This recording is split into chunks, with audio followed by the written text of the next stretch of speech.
Merci de nous rejoindre sur Al24 News pour cette nouvelle édition. Tout de suite, les titres de l'actualité de ce dimanche 19 février. 36e sommet de l'Union africaine à Addis Abeba, le président algérien Abdelmadjid Tebboune insiste sur l'importance qu'accorde l'Algérie à une réforme urgente du Conseil de sécurité de l'ONU. La question du changement climatique au cœur des travaux de ce sommet, le président algérien appelle les pays africains à redéfinir leurs priorités à ce sujet. Une délégation de l'entité sioniste qui s'était infiltrée au 36e sommet de l'Union africaine a été expulsée. Une vidéo diffusée et largement relayée par plusieurs sources montrait l'expulsion par les agents de sécurité de la délégation. Et puis, 5 personnes ont été tuées dimanche dans une frappe de l'entité sioniste sur un immeuble d'habitation à Damas, a indiqué le ministère de la Défense syrien. Le ministère fait aussi état d'un bilan provisoire de 15 blessés.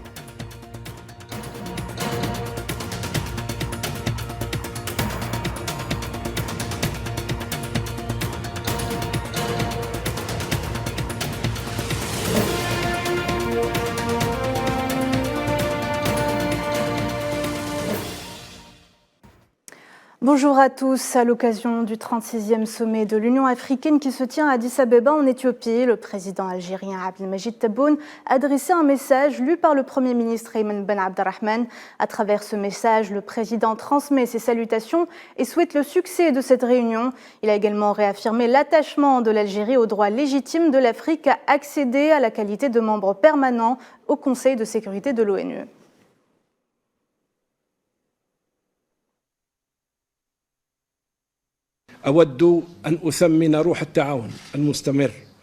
Je voudrais valoriser l'esprit de l'entraide permanent, la coordination fructueuse entre les représentants des pays africains sur la scène internationale et régionale pour faire parvenir la voix d'une Afrique unifiée qui met l'accent sur la nécessité de permettre à notre continent d'obtenir 2 sièges permanents au Conseil de sécurité et augmenter sa représentativité pour passer de 3 à 5 sièges non permanents au sein de ce Conseil. Le président Tebboune s'est engagé à œuvrer sans relâche pour porter la voix de l'Afrique dans les instances onusiennes. Je souhaite renouveler mon engagement que l'Algérie restera attachée au droit légitime de l'Afrique de faire partie du Conseil de sécurité tel qu'exprimé dans les accords de Sirte. L'Algérie s'attellera sans relâche à porter la voix de l'Afrique dans cette instance. Autre sujet qui anime les débats autour du globe, la question cruciale du changement climatique, un sujet qui est au cœur du 36e sommet de l'Union africaine. Et justement, le président algérien a par cette occasion appelé les pays africains à redéfinir leurs priorités en matière de lutte contre les changements climatiques en tant que continent au destin commun. Naïla Aït Hamouda. L'Algérie travaille pour trouver des solutions pour une meilleure adaptation au changement climatique. Le président algérien Abdelmadjid Tebboune a appelé les pays africains à adopter un processus permettant l'harmonisation des exigences climatiques avec les priorités de lutte contre la pauvreté afin d'assurer une vie décente pour les peuples africains. Nos pays soutiennent et œuvrent à accéder à des modes de production et de consommation durables sur la base de technologies et de techniques à faibles émissions. Il est important de maintenir un certain degré de rationalité pour garantir la concrétisation des objectifs du développement durable selon les capacités et les conditions de chaque pays et région. Le président algérien a mis en garde contre le réaménagement du cadre international de l'action climatique qui garantisse aux pays africains leur droit au développement au moment où les engagements financiers conformément aux exigences de l'accord de Paris n'ont pas été respectés.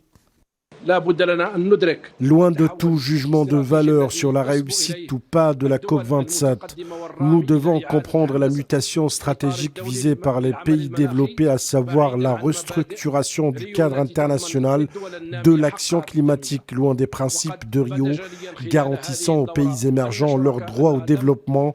Le manquement des partenaires du continent africain à leurs engagements financiers conformément à l'accord de Paris risque de compromettre notre sécurité alimentaire et énergétique. Le président Tebboune n'a pas manqué de saluer le rôle pionnier joué par le Kenya dans la coordination des positions du groupe africain et la défense des intérêts communs, et les efforts de l'Égypte pour réunir toutes les conditions nécessaires au succès de la conférence de Sharm el-Cheikh.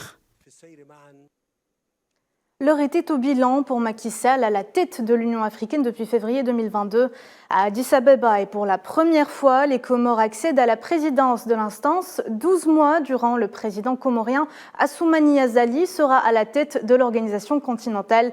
Beaucoup de défis seront sur sa table. Tinhinan Makassi. 18 février à Addis Abeba, les délégations diplomatiques se bousculent au sein du siège de l'Union africaine. Et pour cause, c'est le début des travaux du 36e sommet des chefs d'État et de gouvernement de l'organisation. Pour le président sénégalais Macky Sall, c'est la dernière matinée en sa qualité de président de l'Union. Il vient de passer le flambeau à son homologue comorien Azali Assoumani pour l'année 2023.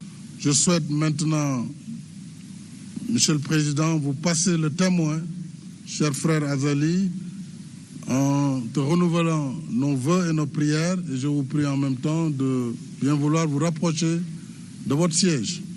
Ce n'est pas les hommes qui font l'histoire, mais l'histoire qui fait les hommes, dit l'adage. Et à bien des égards, Macky Sall a été l'homme de la situation durant cette année, à la tête de l'UA. Une année marquée par de nombreux défis hérités par son prédécesseur et d'autres par la marche de l'histoire. Pour Macky Sall, le plus grand des défis était de mettre la lumière sur l'Union africaine dans l'échiquier mondial. Sur le plan de la visibilité, le président sénégalais s'avère être un marketeur hors pair. De Sochi à Bali, passant par Moscou encore à Alger, à l'occasion du 33e sommet de la Ligue arabe, il a à chaque fois montré une volonté de faire, de donner de la visibilité, de porter la voix du continent et de faire en sorte que le continent soit sollicité pour les grands dossiers mondiaux. Il a réussi à récolter plusieurs voix des grandes puissances pour un siège permanent de l'Union africaine au sein du G20. Aux côtés de la visibilité internationale, Macky Sall a fait de la médiation afro-africaine une locomotive de paix dans le continent. Même si pour le moment, il reste fortement critiqué en raison de l'enlisement du conflit à l'est de la République démocratique du Congo et au même titre d'ailleurs que d'autres abcès du même genre. Macky Sall s'est par ailleurs attiré les foudres des populations africaines en raison des sanctions contre le Mali, le Burkina Faso et la Guinée.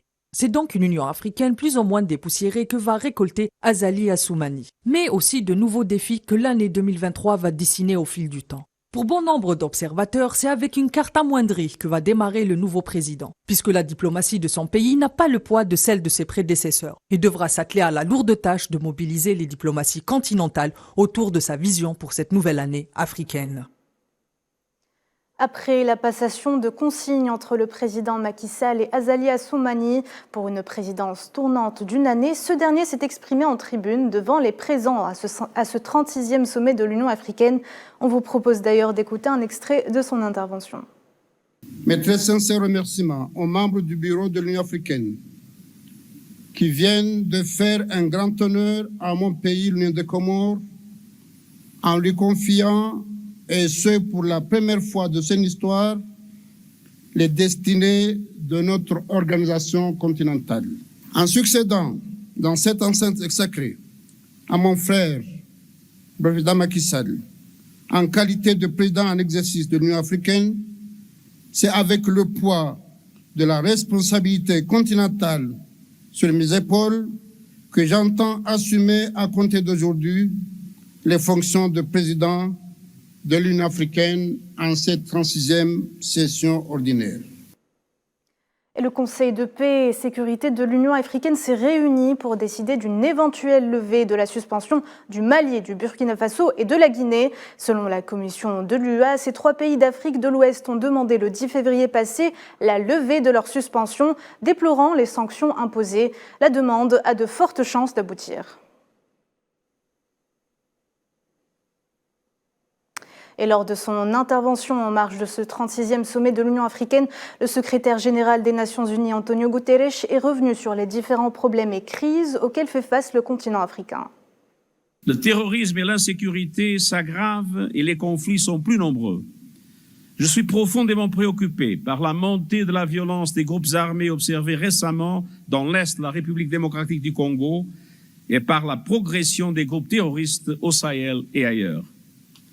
Je souscris à l'appel que vous avez lancé en faveur du rétablissement de gouvernements civils et démocratiquement élus au Burkina Faso, en Guinée, au Mali et au Soudan. nous savons que la paix est possible. Le nouvel agenda pour la paix que nous proposons au sein des Nations Unies vise à donner un nouveau souffle au multilatéralisme et renforcer nos opérations de paix dans le monde. Des défis sécuritaires à relever aux nouveaux enjeux qui attendent le continent africain. Le président sortant de l'Union africaine, Macky Sall, a fait son bilan à la tête de l'UA. Au cours de mon mandat, je me suis efforcé à soutenir le règlement des différends et accompagner les transitions politiques avec votre appui, mais avec surtout l'appui de la Commission et des communautés économiques ainsi que des mécanismes régionaux. Force est de constater que la pacification du continent reste encore un objectif à atteindre. Et pour permettre à l'Afrique d'aller vers une prospérité économique, le 36e sommet de l'Union africaine a braqué ses projecteurs sur la zone de libre-échange africaine ZLECAf. Accélérer sa mise en branle donnera à coup sûr plus d'autonomie économique au continent. Safwan Ben Sabri. Alors que le monde tourne au rythme de l'intégration économique intensifiée par la mondialisation, le continent africain n'est pas encore entièrement intégré au mouvement. C'est dans une volonté d'intégration intra-africaine d'abord que les dirigeants de l'Union africaine misent lors de ce 36e sommet de l'Union africaine en cours à Addis Abeba. Le défi est de taille, le commerce intra-africain ne représente pour le moment que 15% du total des échanges du continent. C'est donc une volonté de faire pivoter l'économie africaine vers l'intérieur qui est exprimée par les chefs d'État africains. Autre préoccupation, l'Afrique est un continent qui regorge de ressources en matières premières. Cependant, la simple exploitation de ces ressources ne permet pas le décollage du continent. Les économies rentières, largement dépendantes des cours mondiaux, peinent à trouver un semblant de stabilité, permettant notamment aux investisseurs de s'installer en Afrique. La ZLECAf, zone de libre-échange économique continentale africaine, est l'institution qui représente l'une des solutions qui devront soutenir les réformes économiques et appuyer les engagements politiques de plusieurs pays du continent. En 2023, l'Union africaine a priorisé 2 thèmes: l'accélération de la mise en œuvre de la ZLECAf ainsi que l'industrialisation inclusive du continent. La ZLECAf devrait augmenter à terme le PIB africain de 450 milliards à l'horizon 2035, selon un rapport de l'Union africaine. Des prévisions optimistes pour un continent qui attend depuis longtemps son décollage. Une délégation sioniste qui s'était infiltrée au 36e sommet de l'UA à Addis Abeba a vite été expulsée par des agents de sécurité, le démontre une vidéo. Pour rappel, l'invitation de l'entité sioniste au sommet avait été annulée il y a quelques jours, et ce grâce aux pressions exercées par l'Algérie et l'Afrique du Sud.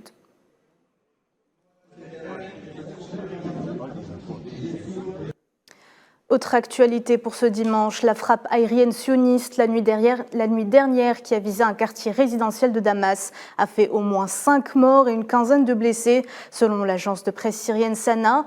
De son côté, l'OSDH basé à Londres évoque le bilan de 15 morts. La frappe a également infligé de lourds dégâts à un certain nombre de bâtiments résidentiels dans le secteur. Les forces sionistes ont également attaqué des cibles près de l'aéroport international de la capitale syrienne.